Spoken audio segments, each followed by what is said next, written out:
E aí, minhas queridas, meus queridos, tudo bem com vocês? Espero que vocês estejam bem. Essa semana a gente vai dar prosseguimento ao estudo da ótica geométrica e nós vamos estudar imagens formadas por espelhos. Basicamente, o estudo dessa semana, dessa quinzena, vai ser isso, tá? Eu vou mudar um pouco, pelo menos, principalmente na tarefa. Espero que vocês estejam com a sua reguinha aí, tá? Com lápis, com papel, para fazer algumas atividades para mandar para mim. Beleza? Então, já antes de você começar a assistir essa aula, já aperta pause aí e pegue sua régua lá, vá procurar sua régua. Você não vai precisar, tá? Para assistir a aula, mas é um lembrete para você pegar sua régua para você ou ir atrás de uma régua, tá? Para você fazer as atividades essa semana, beleza? Então, nem vai ter exercício para resolver nada, eu vou deixar só a parte de construção de imagens porque eu julgo que é uma coisa muito importante para a aprendizagem da ótica geométrica, beleza? Essa parte eu acho que é bem interessante você mesmo sacar, perceber e tal. Eu fiz um guia para essa atividade, pode ficar tranquilo, eu mostro, eu gravei um vídeo eu construindo os raios de luz e tudo mais com lápis e papel e régua, tá? Então fique tranquilo que você vai ter como ver isso, beleza? Muito bem, galera.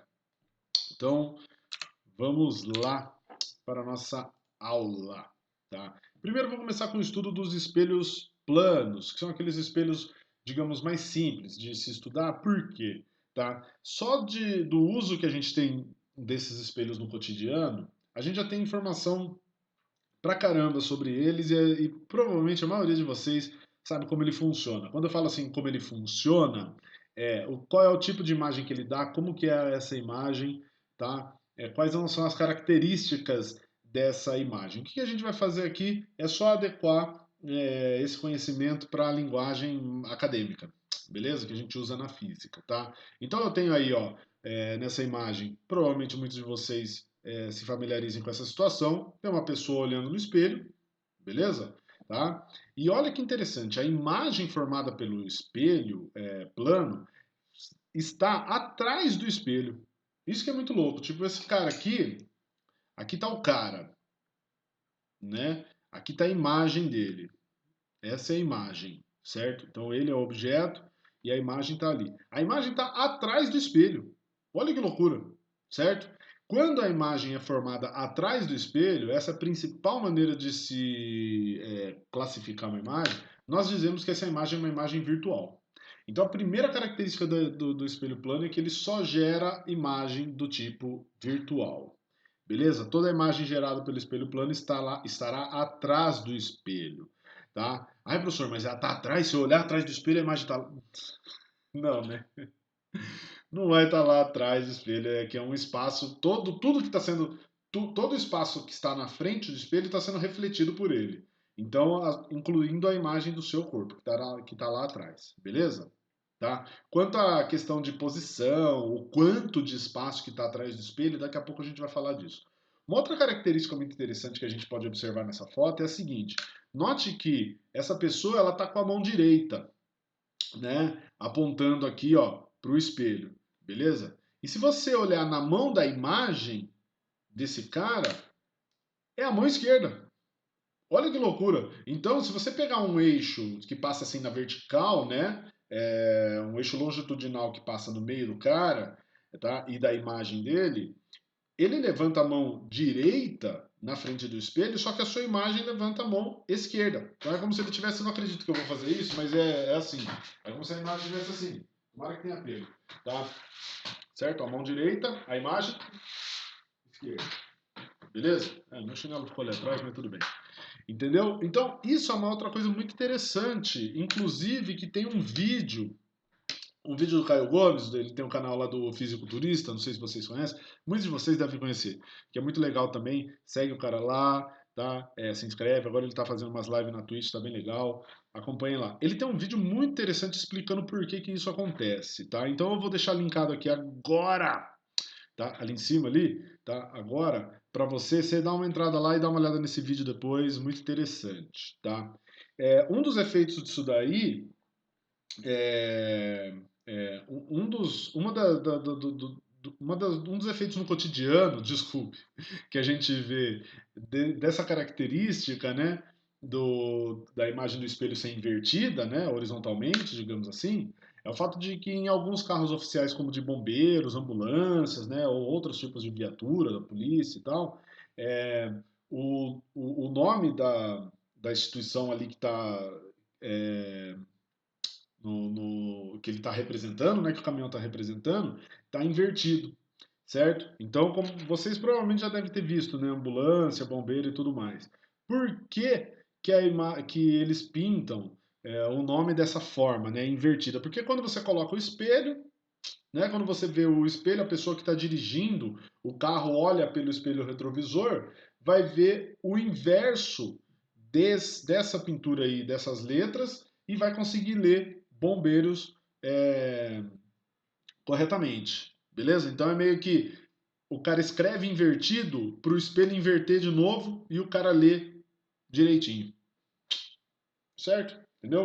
Então dá uma olhada lá no vídeo do Caio Gomes novamente, tá? Dá uma olhada no vídeo do Caio Gomes, muito interessante porque acontece isso. Certo? Mas beleza, e daí? Do ponto de vista da ótica geométrica, como que funciona essa imagem do espelho plano? Como que ela é formada? Quais são as características geométricas dessa imagem? Então imagina que eu tenho aqui um objeto, que é o Mega Man, e tá na frente de um espelho, tá? E tem um observador aqui, beleza? Tá? Esse é o observador, ele vai olhar a imagem do Mega Man em relação ao espelho plano. Então o que está acontecendo? Por que o cara está enxergando? Por que esse observador está enxergando o Mega Man? Porque tem luz que sai dele, tá? É refletida pelo espelho, né? Aí está a reta normal. É refletida pelo espelho e chega até o observador. Agora, olha a trajetória da luz que atinge, né, o olho do observador. Nós sabemos muito bem que a luz, tá, gente? Ela não faz curva, né? A trajetória, a luz não faz curva. Não estou considerando os espertão aí que vão falar de luz passando perto de planeta, de estrela, de não sei o que. Tá? Esquece isso. Tá? A luz, um dos princípios da ótica geométrica é que a luz tem uma trajetória sempre retilínea. Então, o observador que vê essa luz chegando, ele não sabe que ele não está enxergando o Mega Man na posição original dele. Ele está enxergando essa luz sair de um outro ponto. Da onde que sai essa luz? Lá de trás do espelho. Ele enxerga o Mega Man que está atrás do espelho, ou seja, a imagem do Mega Man. Beleza? Tá? Então, note que para encontrar a imagem do objeto que está na frente do espelho, basta você ver a posição que ele está simetricamente em relação ao espelho. A imagem dele sempre vai ser simétrica ao espelho. Basicamente é isso. Para construir a imagem não é tão simples assim. Você não consegue fazer isso só com um raio de luz. Tá? Esse desenho que eu estou mostrando aí é só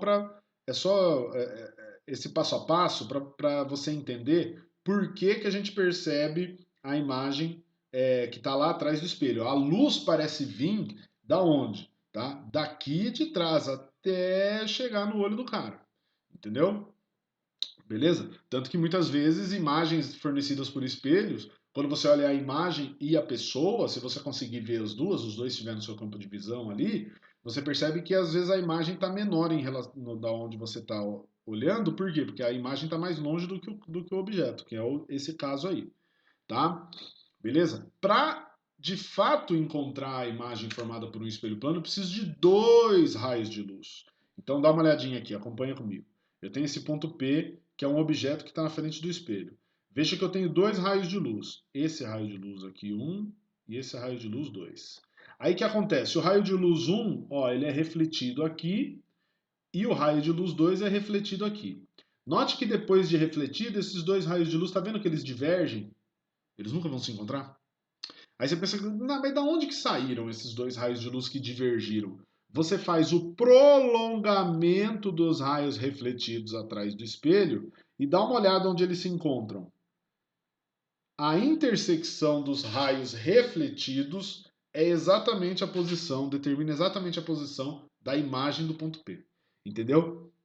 Então, para construir imagem de um ponto, tá? Na frente de um espelho plano, você precisa desses dois raios de luz. Na real, não precisa. Por quê? Porque como a gente sabe que a imagem é sempre simétrica em relação ao espelho, tá? Essa é outra característica importantíssima do espelho plano. É, basta você pegar, você pega com a régua aqui, mede, por exemplo, a distância que o ponto P está do espelho, e aí joga essa distância atrás do espelho lá e marca o ponto P, acabou. Você consegue encontrar. Beleza? Tá? Então a imagem formada por um espelho plano é muito simples, é sempre virtual e simétrica em relação ao espelho. Quer dizer que quando você estiver na frente de um espelho, se você estiver a 1 metro do espelho, a sua imagem ela é gerada 1 metro atrás do espelho.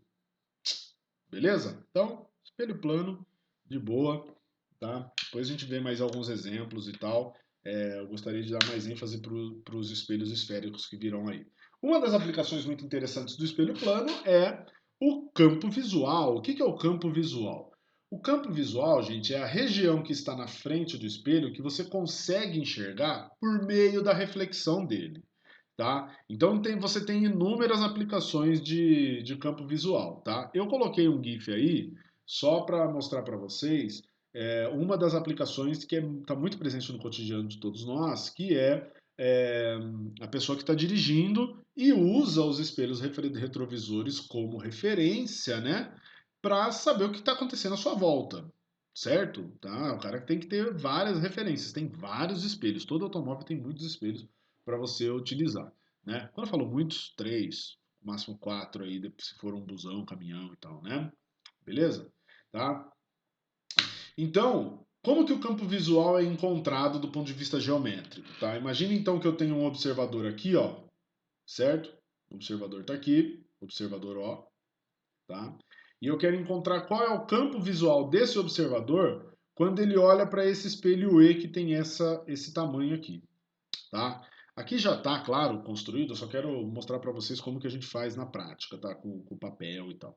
Você vai pegar o simétrico do observador, ou que nada mais é do que a imagem dele, né? Tá vendo aqui I de imagem, tá? E você vai traçar duas retas, tá? Dois raios de luz, digamos assim. São dois raios de luz que passam exatamente pelas extremidades do espelho. São eles que vão limitar, ou melhor, balizar o campo visual do observador, tá? Essas são retas que então que passam pelas extremidades do espelho e o campo visual quem que é? Essa regiãozinha aqui. Tá vendo aqui, ó? Essa regiãozinha aqui. Isso é o campo visual. Isso quer dizer o quê? Que o observador, ó, quando ele olha para o espelho, ele consegue enxergar apenas P3 e P4. P1, P2 e P5 são pontos que não estão no campo visual, então quando ele olha para o espelho, ele não consegue enxergar. Beleza? Deu para entender? Você pode pensar que é tipo, é um espelho que tem antes de entrar na parte do caixa do banco, tá? E aí você tem várias pessoas lá, né, que estão posicionadas ali, tá? As pessoas P3 e P4 podem ser observadas por esse cara que está aqui olhando para esse espelho, se ele for um espelho plano, tá? Então você já vê que nesse caso aí eu falei do banco, né? É, pode ser entrada de um shopping, entrada de um prédio, tá? Esse espelho ele dá um campo visual para esse observador que não é muito interessante, né? Porque tá pegando só uma partezinha ali. Então é só para vocês ficarem com isso na cabeça, porque depois a gente vai ver outro espelho que é muito, muito, muito melhor do que o espelho plano para fazer isso, tá? Vamos para o estudo dos espelhos esféricos. Tá? Então, como que eu consigo um espelho esférico? Qual a ideia dele? Por que ele é chamado de espelho esférico? O espelho esférico nada mais é do que uma calota, tá? Um pedaço de uma esfera. Então, imagine uma esfera, tá? Certo? Que ela é oca, e aí eu faço um corte nela por meio desse plano aí, na direção desse plano azul. Certo? Aí eu tiro o pedacinho que saiu dela. Isso daí é uma calota, tá? Aí, essa esfera, se eu dou um tratamento para deixar ela espelhada na parte de dentro ou na parte de fora, eu vou ter dois tipos de espelhos diferentes. Eu posso ter um espelho côncavo, que é quando é a parte de dentro, a concavidade interna dele, né? Certo? A parte de dentro aqui é espelhada. Ou eu posso ter um espelho convexo, quando é a parte de fora dessa calota que é espelhada, tá? Essa é a diferença de construção desses espelhos esféricos, beleza? Tá? Aí, dados da geometria espacial ou até plana aí, dos espelhos, tá? Essa calota, tá? Ela ainda é como se fosse ela é um pedaço de uma esfera, tá? O centro da esfera que deu origem a essa calota é chamado de centro de curvatura, beleza? Esse ponto aqui, ó, V, veja que é a intersecção do eixo, de um eixo radial que está posicionado na horizontal, esse eixo é chamado de eixo principal. A intersecção do eixo principal com o espelho é chamado de vértice do espelho. É onde esse eixo principal fura o espelho ali, digamos assim, tá? E o R, claro, que é o raio da esfera que deu origem a essa calota esférica, tá? É chamado de raio de curvatura. Beleza? Tá? Esses dados são importantíssimos quando a gente for estudar a construção de imagens. Ok, gente? Então, agora o que a gente vai ver? O que acontece com o espelho plano quando a luz atinge ele e o que acontece com o espelho esférico quando a luz atinge ele. Imagine que eu tenho um espelho côncavo e um espelho convexo e eu tenho um feixe de luz que vem de muito longe, portanto os raios de luz são todos paralelos e atingem esses espelhos. Tá? O que acontece, o que eles fazem com a luz? Respeitando, né, as leis da reflexão que a gente já estudou na aula anterior para os espelhos planos, né? Beleza? É a mesma lei aqui, tá? A reflexão vai acontecer da mesma forma. Ai, me perdoe, gente. Vamos lá, gravando o Mundial hoje. Bora lá então. Se liga. Aqui eu tenho um espelho côncavo, certo? Aqui eu tenho um espelho convexo. Olha o que está acontecendo com os raios de luz que chegam no espelho côncavo. Esses raios de luz eles estão refletindo e estão convergindo para um ponto. Esse ponto que eu acabei de mostrar para você aqui, que eu estou mostrando agora, certo? E dá uma olhada no espelho convexo. Os raios de luz estão atingindo o espelho e eles divergem, ó, a partir desse ponto que está marcadinho aqui, tá vendo? Ó, eles divergem a partir desse ponto, tá? Já vou de cara classificar o espelho côncavo como um espelho convergente e o espelho convexo como um espelho divergente, tá? Por que eu estou fazendo isso? Isso vai ser útil quando a gente estudar as lentes, porque elas são caracterizadas como convergentes e divergentes, tá? Mas veja que há uma semelhança com o funcionamento dos espelhos esféricos também. Então, o espelho esférico côncavo, quando um feixe de luz atinge ele, ele converge essa luz para um determinado ponto. No caso do espelho convexo, ele diverge, espalha essa luz a partir de um determinado ponto, tá? Como vocês podem ver, né, você tem em cada um dos espelhos, você tem duas reflexões que estão acontecendo aqui, gente, e que você tem essa retinha tracejada em cada uma delas. Tá vendo aqui, ó, essa retinha aqui, essa retinha aqui? Essas retas, tá? Elas representam a reta normal na, na, na reflexão desses raios de luz. Aí você pode até se perguntar, professor, mas a reta normal não é uma reta que forma um ângulo de 90 graus com o espelho no ponto de incidência da luz? Exatamente, meu querido, exatamente. Só que agora você tem que lembrar que essa superfície ela não é reta, ela não é plana. Porque quando a superfície é plana, todas as retas normais, né, elas são paralelas entre si, lembra? Claro, considerando que seja uma superfície lisa. Agora essa superfície lisa ela não é plana, ela é côncava ou convexa. Ou melhor, ela é esférica. E aí você pergunta, pô, professor, mas qual que é a reta que passa pelo ponto de incidência, tá, formando um ângulo de 90 graus com uma esfera ou com uma circunferência? É a reta radial, tá? É a reta radial, ou melhor, a reta que passa pelo centro de curvatura. Então, o que isso quer dizer?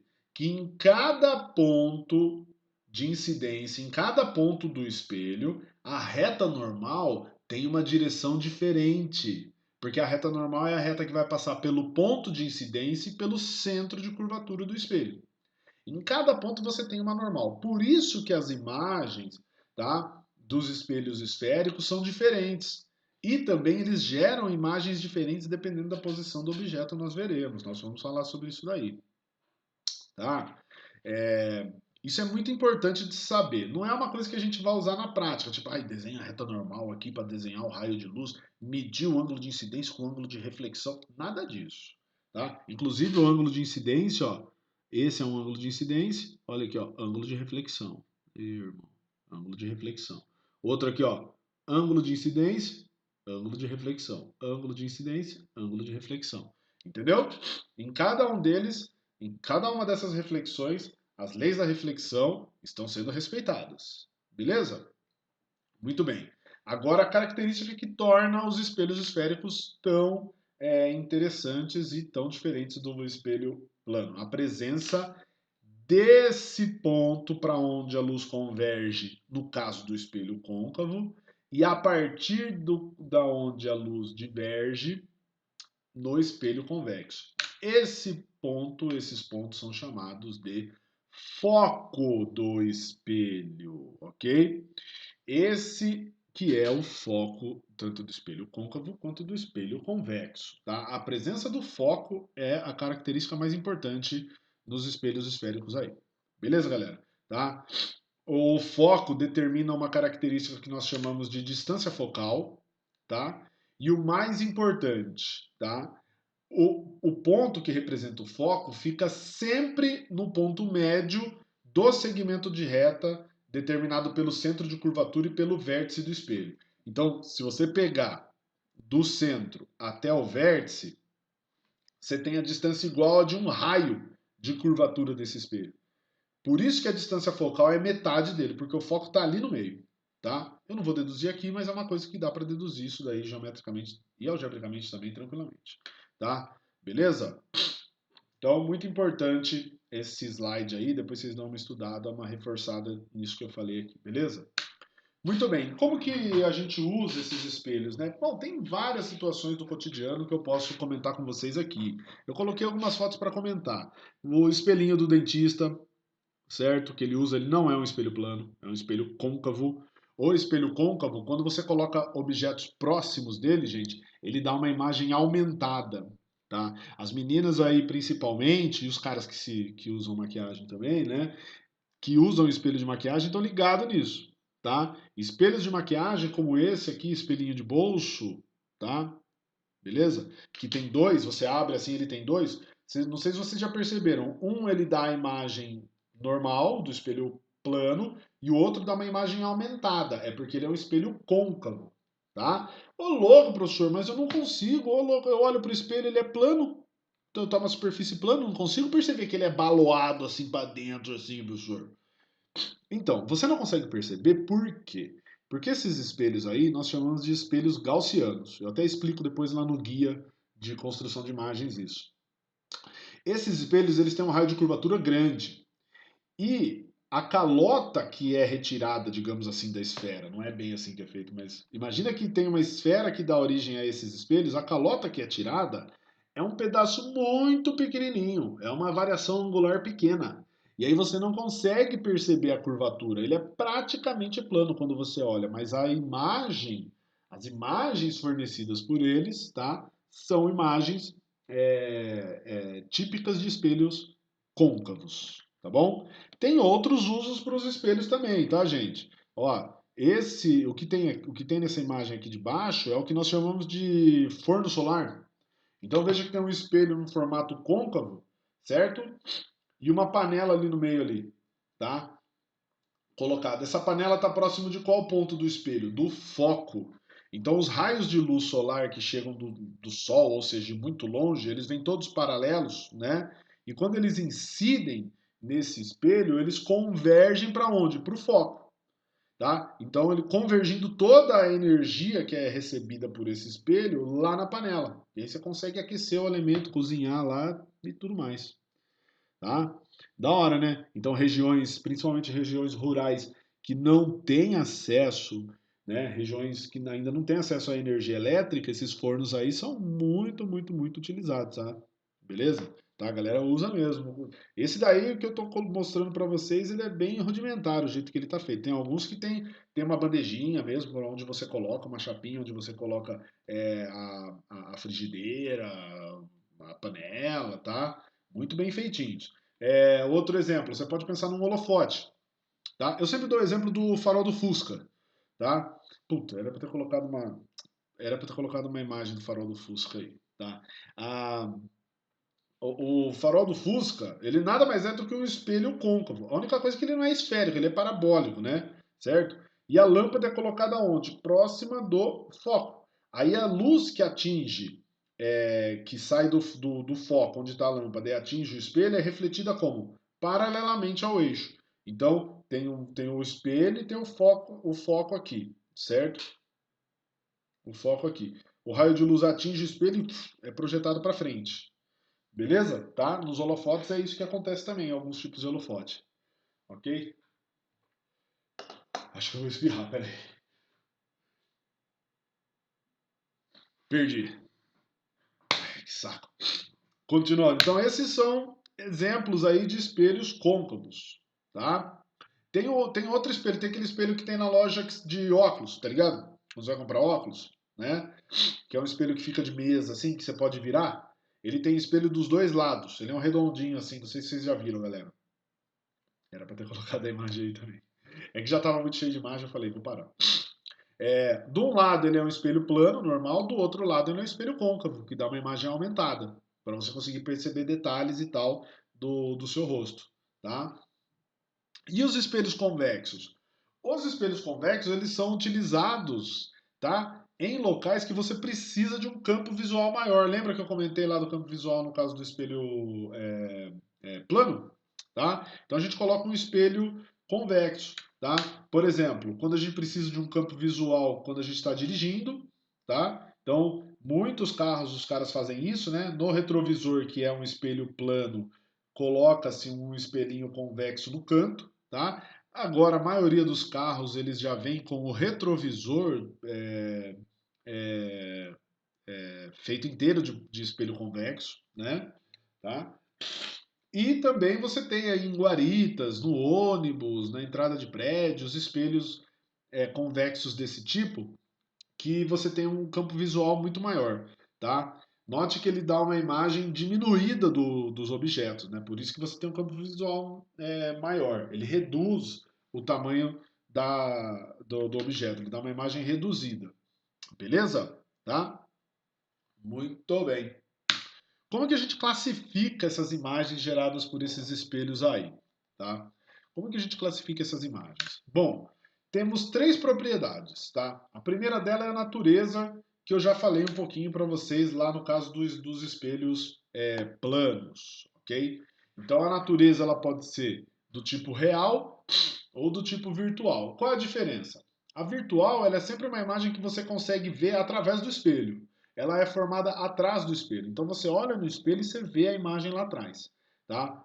A imagem real não é formada atrás do espelho, ela é formada na frente, do mesmo lado que está o objeto. E essa imagem ela só pode ser observada se ela for projetada em algum anteparo. Beleza? Tá?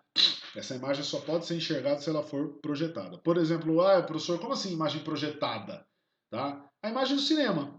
Você tem um anteparo lá na frente e a imagem está sendo projetada lá. Tá? Ela não necessariamente está sendo refletida por um espelho. É uma imagem que está passando por uma lente, provavelmente. Tá? Mas é o mesmo tipo de imagem gerada por um espelho côncavo, por exemplo, que esteja numa situação em que sua imagem vai ser do tipo real, tá? Que nós veremos depois isso aí, né? Quanto à orientação, a imagem pode ser direita. Quando a gente fala que a imagem é direita, quer dizer que ela tem a mesma orientação do objeto, tá? Então, quando você olha no espelho plano, por exemplo, eu não falei quanto ao espelho plano, porque é meio óbvio isso daí, né? A imagem é direita. Você não olha no espelho plano e se vê de ponta cabeça lá. Ainda bem, né? Tá? Imagine pentear cabelo, tá? De manhã, se arrumar e tal. No meu caso, tá de boa, que nem tem cabelo mais. Mas, enfim. ela pode ser do tipo direita ou invertida. O que acontece quando ela é invertida? É invertida.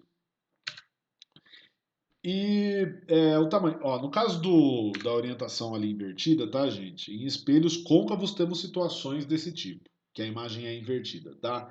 Não é muito comum porque, em geral, quando a imagem ela é invertida, ela é do tipo real também, tá? E não são muitas situações que a gente tem que a gente consegue perceber essas imagens aí.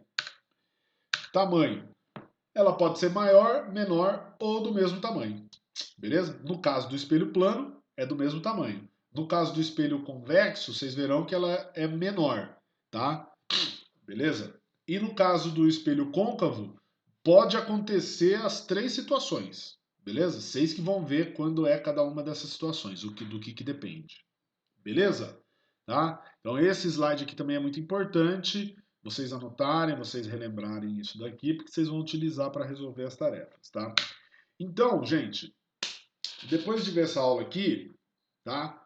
Peço que vocês acessem a tarefa e lá na tarefa vai ter o link para o guia. No guia terão outros vídeos para vocês assistirem, tá? Por isso que esse aqui está ficando um pouco mais curto do que o comum. Terão outros vídeos e nesses vídeos eu faço a construção.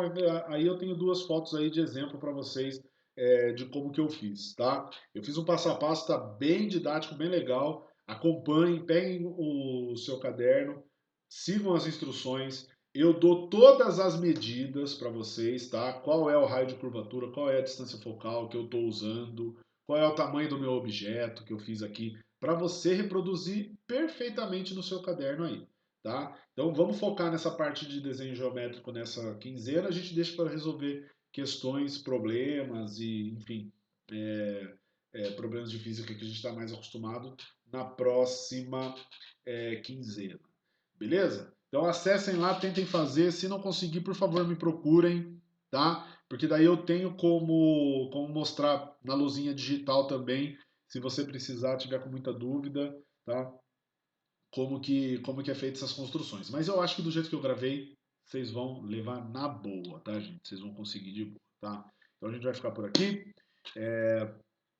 Cuidem-se, fiquem em casa o máximo que der, tá, meus amores? Cuidem dos seus familiares aí. Não vai fazer rolezinho, não. Não vai pra festinha, não. O povo tá louco aí atrás de festas, essas coisas, mas o bicho tá pegando ainda com o vírus, tá? Então, por favor, tentem ficar em casa o máximo que der, tá? A gente vai se falando. Tudo vai ficar bem. Uma hora vai ficar bem, tá, gente? Um abraço. Tudo de bom pra vocês, viu? Falou!